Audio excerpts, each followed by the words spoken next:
Hello dear students, hope you are doing well. Okay dears, let's read today chapter 3 बुद्धि बड़ी या पैसा from your Hindi literature book सुनहरी धूप। यह बुंदेलखंड की एक लोक कथा है मीन्स फोक टेल, जिसमें बताया गया है कि बुद्धि के बल पर जो चाहें पाया जा सकता है। इसके विपरीत बुद्धि के अभाव में जो कुछ हमारे पास है वह भी कई बार खो जाता है। आइए कहानी पढ़कर इस बारे में जानते हैं। पार्ट 3 बुद्धि बड़ी या पैसा। It means intelligence is valuable और मनी। Let's find out. पृष्ठ संख्या 21 पहले पाठ परिचय। अक्सर लोग पैसे का घमंड करते हैं। कुछ लोग सोचते हैं कि जिसके पास पैसा है वह पूर्णतः समर्थ है, किंतु सच्चाई इससे अलग ही है। बुद्धि के बिना रुपया पैसा सब व्यर्थ है। जिसके पास बुद्धि है वह जितना चाहे पैसा कमा सकता है, पर पैसे वाला व्यक्ति बिना बुद्धि के सब कुछ गंवा सकता है। तो आगे है चाणक्य, आचार्य चाणक्य का कथन। कभी कभी हमें उन लोगों से शिक्षा मिलती है जिन्हें हम अभिमानवश अज्ञानी समझते हैं।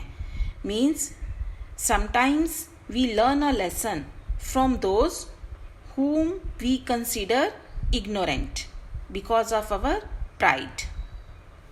आइए अब कहानी पढ़ें। किसी देश में एक राजा राज करता था।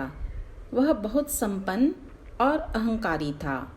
संपन्न मीन्स बहुत धनी, वेरी रिच, और अहंकारी मीन्स घमंडी, एरोगेंट। वह सोचता था कि पैसे के बल पर दुनिया के सब कामकाज चलते हैं। वह सबसे यही कहता था कि इस संसार में धर्म कर्म, स्त्री पुत्र, मित्र सखा सब पैसा ही है। राजा सिर से पैर तक पैसे के मद में डूबा था। मद मीन्स नशा, मीन्स इंटॉक्सिकेशन। यहाँ पर किसका नशा है? पैसे का नशा। परंतु उसकी रानी बड़ी बुद्धिमती थी। वह पैसे को तुच्छ और बुद्धि को श्रेष्ठ समझती थी। उसका कहना था कि दुनिया पैसे के बूते उतनी नहीं चलती जितनी बुद्धि के बूते पर। बूते मीन्स बल पर। एक दिन राजा ने पूछा, रानी सच कहो, दुनिया में बुद्धि बड़ी है या पैसा? वह बोली, महाराज यदि आप सच पूछते हैं तो मैं बुद्धि को बड़ा समझती हूँ। बुद्धि से ही पैसा आता है। बुद्धि ना हो तो सब खजाने यूं ही लुट जाते हैं। राजपाट चौपट हो जाते हैं। चौपट होना मीन्स, यह एक मुहावरा है, मीन्स नष्ट होना, सब कुछ नष्ट होना, मीन्स डिस्ट्रॉय। पैसे की इस प्रकार निंदा सुनकर, निंदा मीन्स बुराई, राजा को बहुत गुस्सा आया। वह बोला, रानी तुम्हें अपनी बुद्धि का बड़ा घमंड है। मैं देखना चाहता हूँ कि तुम बिना पैसे के बुद्धि के सहारे कैसे काम चलाती हो। ऐसा कहकर उसने रानी को नगर के बाहर एक मकान में रख दिया। सेवा के लिए 2-4 नौकर भेज दिए। खर्चे के लिए ना तो एक पैसा दिया और ना किसी तरह का कोई सामान। रानी के शरीर पर जो जेवर थे, जेवर मीन्स गहने, आभूषण मीन्स ऑर्नामेंट, वे भी उतरवा लिए। रानी मन ही मन कहने लगी, मैं एक दिन राजा को दिखा दूंगी कि संसार में बुद्धि भी कोई चीज़ है, पैसा ही सब कुछ नहीं है।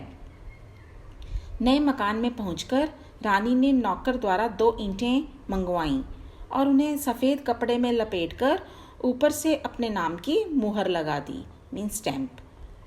फिर नौकर को बुलाकर कहा, तुम मेरी इस धरोहर को धन्नु सेठ के घर ले जाओ।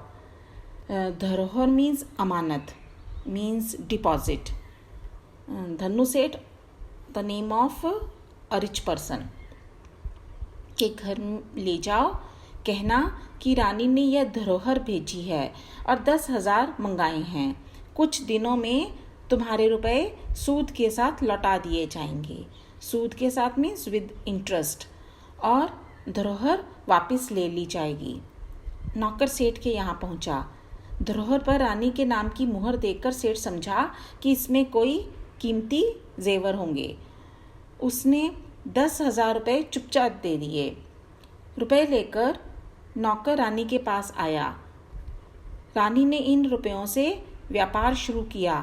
रानी स्वयं व्यापार की देखरेख करने लगी। थोड़े ही दिनों में उसने इतना धन कमा लिया कि सेठ के रुपए चुक गए और काफ़ी रुपए बच गए। इन रुपयों से उसने गरीबों के लिए मुफ्त दवाखाना, पाठशाला तथा अनाथालय खुलवा दिए। मुफ्त दवाखाना मीन्स जहाँ पर फ्री मेडिसिन मिलती है, पाठशाला स्कूल, और अनाथालय मीन्स ऑर्फनेज। चारों ओर रानी की जय जयकार होने लगी। शहर के बाहर रानी के मकान के आसपास बहुत से मकान बन गए और वहाँ अच्छी रौनक रहने लगी। इधर रानी के चले जाने पर राजा अकेला रह गया। रानी राजकाज में उचित सलाह देती थी। धूर्तों की दाल उसके सामने नहीं गल पाती थी। धूर्त मीन्स चालाक लोग, कन्निंग पीपल। अब उसके चले जाने पर धूर्तों की बन आई। धूर्त लोग आकर राजा को लूटने लगे। राजा अपना मन बहलाने के लिए राजकाज मंत्रियों को सौंपकर देशाटन के लिए निकल पड़ा। देशाटन मतलब देश के भ्रमण के लिए, गोइंग राउंड द कंट्री। जाते समय नगर के बाहर ही उसे कुछ ठग मिले। ठग means fraud people, you can say robbers. तो ठग मिले। उनमें से एक काना आदमी राजा के पास आकर बोला। काना आदमी मीन्स जिसकी एक आंख है, मीन्स वन आइड मैन। राजा के पास आकर बोला, महाराज, मैंने अपनी एक आंख आपके यहाँ 2,000 में गिरवी रखी थी। गिरवी again you can say deposit. वादे के अनुसार अब आप अपने रुपए लेकर मेरी आंख मुझे वापस कीजिए। राजा बोला, भाई मेरे पास किसी की आंख वांख नहीं है, तुम मंत्री के पास जाकर पूछो। ठग बोला, महाराज, मैं मंत्री को क्या जानूं, मैंने तो आपके पास आंख गिरवी रखी थी, आप ही मेरी आंख दें। यदि आप मेरी आंख ना देंगे तो आपकी बड़ी बदनामी होगी। बदनामी मीन्स बैड नेम। राजा बड़ा परेशान हुआ। बदनामी से बचने के लिए उसने जैसे तैसे 4,000 रुपये देकर उसे विदा किया। कुछ दूर आगे चला था कि एक बूढ़ा आदमी उसके सामने आकर खड़ा हो गया। पहले ठग के समान वह भी कहने लगा, महाराज, मैंने अपना एक कान आपके यहाँ गिरवी रखा था। रुपया लेकर मेरा कान मुझे वापस कीजिए। राजा ने उसे भी रुपया देकर विदा किया। इस प्रकार रास्ते में कई ठग आए और राजा से रुपया ऐंठ कर चले गए। राजा जो कुछ रुपया पैसा साथ लाया था उसे ठगों ने लूट लिया। वह खाली हाथ राजकुमारी चौबोला के देश में पहुंचा। राजकुमारी चौबोला सिंह देश की राजकन्या थी। उसका प्रण था कि जो आदमी उसे शतरंज में हरा देगा, शतरंज मीन्स चेस, वह उसी के साथ विवाह करेगी। राजकुमारी बहुत सुंदर थी। दूर दूर के लोग उसके साथ शतरंज खेलने आते थे और हारकर जेल की हवा खाते थे। मीन्स यदि वो हार जाते थे उन्हें जेल में बंद कर दिया जाता था। सैकड़ों राजकुमार जेल में पड़े थे। मुसीबत का मारा राजा भी उसी देश में आ पहुंचा।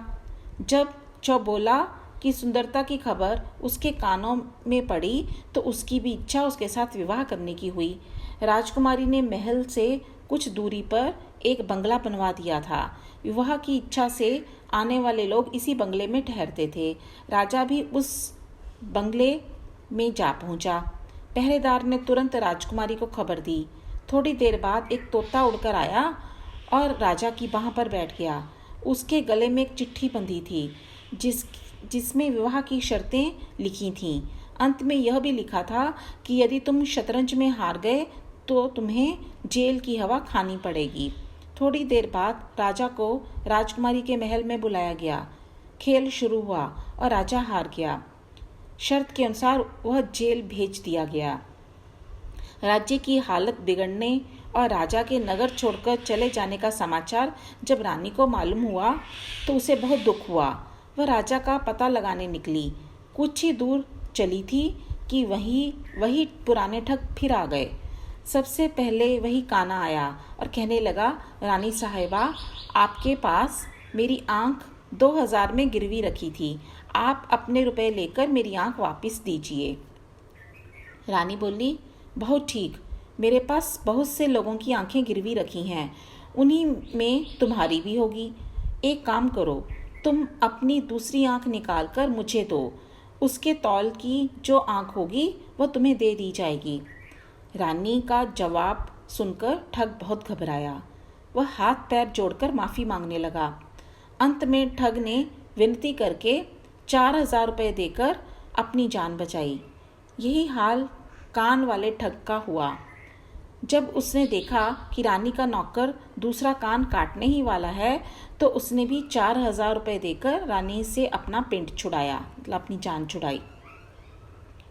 ठगों से निपटकर रानी आगे बढ़ी और पता लगाते लगाते राजकुमारी चौबोला के देश में जा पहुंची। राजा के जेल जाने का समाचार सुनकर उसे दुख हुआ। अब वह राजा को जेल से छुड़ाने का उपाय सोचने लगी। उसने पता लगाया कि राजकुमारी चौबोला किस प्रकार शतरंज खेलती है। सारा भेद समझकर उसने पुरुष का भेष बनाया, means in a man's getup. तो उस रानी पुरुष वेश में राजकुमारी चौबोला के महल में पहुंची और शतरंज के खेल में राजकुमारी चौबोला रानी से हार गई। राजकुमारी के विवाह की तैयारियां होने लगीं। रानी बोली, विवाह तो शर्त पूरी होते ही हो गया। रहा भांवरे पड़ने का दस्तूर तो वह घर चलकर कर लिया जाएगा, वहीं पर धूमधाम से शादी की जाएगी। राजकुमारी का विवाह निश्चित होते ही सारे कैदी छोड़ दिए गए। दूसरे दिन सवेरे रानी राजकुमारी चौबोला को विदा कराकर हाथी, घोड़े, दास दासी और बहुत सारे धन के साथ अपने नगर को चली। कुछ दिन में वह अपने नगर में आ पहुंची और नगर के बाहर अपने मकान में ठहर गईं। राजा जब लौटकर अपने नगर में आए तो देखते क्या हैं कि रानी के मकान के पास औषधालय आदि, पाठशाला, अनाथालय आदि कई इमारतें बनी हैं। देखकर राजा अचंभे में आ गया, मीन्स हैरान रह गया। सोचने लगा, रानी को मैंने एक पैसा भी दिया नहीं था, उसने ये लाखों की इमारतें कैसे बनवा लीं? राजा को रानी की बुद्धिमत्ता पर विश्वास हो गया। राजा ने लज्जित होकर सिर नीचा कर लिया, मीन्स फेल्ट वेरी अशेम्ड। फिर कुछ देर बाद सोचकर रानी से कहने लगा, रानी, अभी तक मैं बड़ी भूल में था, तुमने मेरी आंखें खोल दी। अभी तक मैं पैसे को ही सब कुछ समझता था, पर आज मेरी समझ में आया कि बुद्धि के आगे पैसा कोई चीज़ नहीं है। शुभ मुहूर्त में राजकुमारी चौबोला का विवाह राजा के साथ धूमधाम से हो गया। दोनों रानियां हिल मिलकर आनंद पूर्वक रहने लगीं। So this was the story of an intelligent queen. Hope you liked it. Okay, then see you soon with the lessons back exercises. Till then, bye bye. Take care.